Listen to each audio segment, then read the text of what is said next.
सत्ता को सिर्फ अपनी तारीफ और अपने गुणगान सुनने की आदत हो गई है। अब किसी के आज़ाद लब उसको अच्छे नहीं लगते, इसलिए सत्ता हर जबान को खामोश कर देना चाहती है। और जो उसके काम में कमियां बताए, जो सत्ता से सवाल पूछे, जो सवाल खड़े करे, जो सच बताए, सत्ता को अब पत्रकारों से जाने क्यों डर लगने लगा है। उन्हें अब सिर्फ दरबारी चाहिए, जो दरबार में बादशाह सलामत के गुणगान करते हुए हर बात की हाँ में हाँ मिलाए और बादशाह सलामत की दुहाई देते रहे। जिनकी आवाज़ें बुलंद होती थी, जो किसी ज़माने में अच्छे पत्रकार कहलाते थे, उनको धीरे धीरे बादशाह सलामत ने दरबारियों में, और वो भी चापलूस टाइप दरबारियों में बदल के रख दिया है।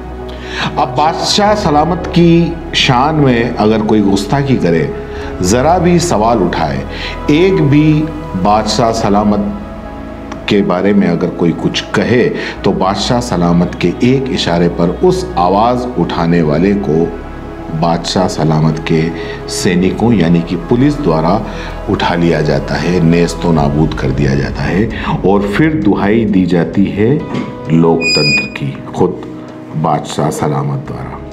मनदीप पूनिया एक पत्रकार, स्वतंत्र पत्रकार, जो कारवां पत्रिका के लिए लिखते हैं, जो कभी किसी पोर्टल के लिए भी लिखते हैं, अपने फेसबुक पर भी एक्टिव रहते हैं। बस किसी स्टूडियो में सूट बूट पहनकर नहीं बैठते, वहां बैठे बैठे वो रिपोर्टिंग नहीं करते, ग्राउंड पे जाकर ग्राउंड रिपोर्टिंग उन्होंने की। किसान आंदोलन को उन्होंने करीब से देखा और जब से शुरू हुआ शायद तब से ही देख रहे होंगे, किसानों के बीच में जाकर। बस यही बात बादशाह सलामत को अच्छी नहीं लग रही थी।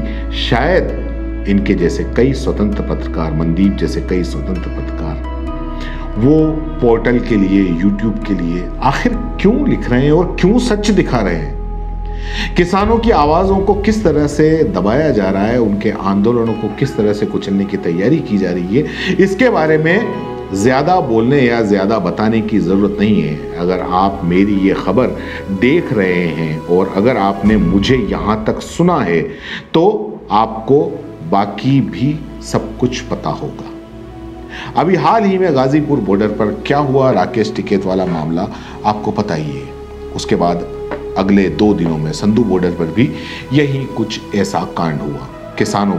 किसानों के धरने पर पथराव हुआ और कहा गया कि स्थानीय लोग पथराव कर रहे हैं।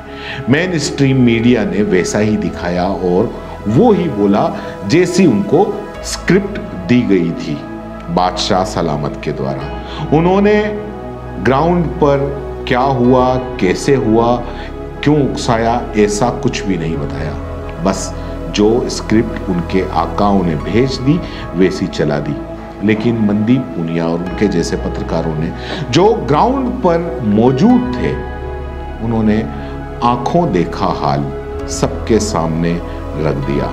मनदीप पूनिया ने भी अपनी आंखों से जो उनके सामने जो कुछ भी घटना हुई, वो अब गलत कैसे बोलते, जो उनके आंखों के सामने हुआ, गलत कैसे लिखते, बस जो था वो सही बोल दिया और वो लिख दिया कि कैसे लोकल के नाम पर पार्टी विशेष के लोग 4000 पुलिस की मौजूदगी में किसानों पर पथराव करने आ गए।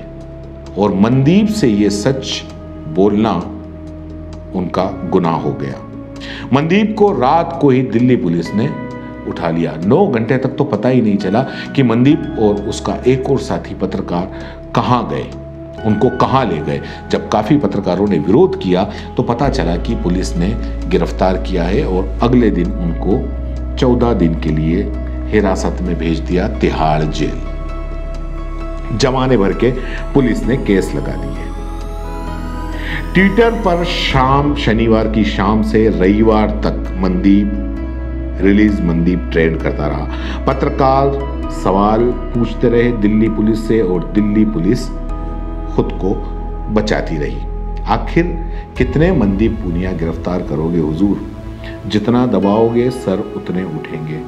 हो सकता है आपके पास उन उठे सरों को कलम करने वाले हाथ और तलवारें ज्यादा हो, लेकिन फिर भी सर उठते रहेंगे।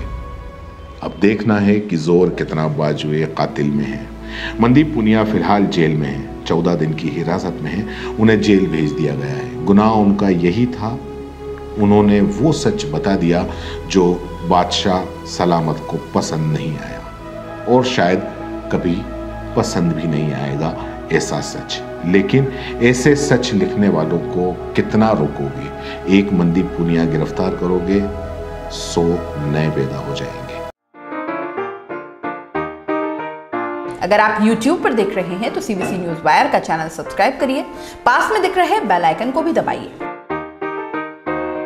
ताकि जब भी हम आपके लिए कोई खबर, कोई जानकारी लेकर आए तो सबसे पहले आपके पास नोटिफिकेशन पहुंचे। अगर आप Facebook पर देख रहे हैं तो CBC वायर का पेज लाइक करिए। अगर आप Instagram पर देख रहे हैं तो आप हमें फॉलो कर सकते हैं।